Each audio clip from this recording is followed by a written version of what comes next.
Dans cette vidéo-là, on va apprendre comment calculer le périmètre de certaines formes régulières et on va aussi voir c'est quoi la démarche qui est demandée dans ce genre de calcul. Donc, si on veut calculer le périmètre du carré suivant, alors il faut se souvenir que dans un carré, il y a 4 côtés isométriques. Fait que c'est correct qu'on me donne la mesure de seulement un côté. Donc, avant de montrer la réponse, ce qu'il faut faire, c'est toujours écrire c'est quoi la chaîne qu'on va faire. Donc, avant, on écrit le calcul qu'on veut faire. Donc, si je sais qu'il y a 4 côtés de la même mesure, donc je vais faire 4 fois 5,1 et je vais pouvoir écrire ici la réponse. Donc, ici, ça va donner 20,4 et je vais avec l'unité, donc des centimètres. Deuxième exemple, on veut calculer le périmètre du rectangle suivant. Alors, première des choses, il faut regarder ici quelle forme on a. Donc, c'est un rectangle. Alors, je sais que pour les rectangles, les côtés opposés sont isométriques. Alors, j'ai assez d'informations pour calculer le périmètre. Deuxième chose qui est vraiment importante, c'est de s'assurer qu'on fait tous nos calculs dans la même unité. Donc, ici, il y a des centimètres et il y a aussi des décimètres. Alors, on ne peut pas calculer tout comme ça. Donc, il va falloir convertir les unités. Donc, il y a deux façons de le montrer. Donc, soit on fait une étape dans notre démarche parfaite pour le montrer. Alors, une étape qu'on va appeler conversion.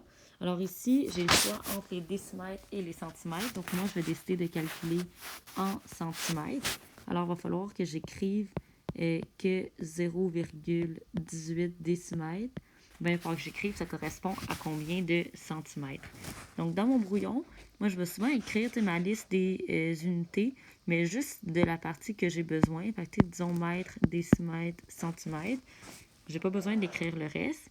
Je sais que je suis en décimètres et que je veux aller en centimètres. Donc, je vais tasser la virgule de une position vers la droite. Alors, 0 et 18 centièmes de décimètre, mais ça va être 1 et 8 dixièmes de centimètre, donc 1,8.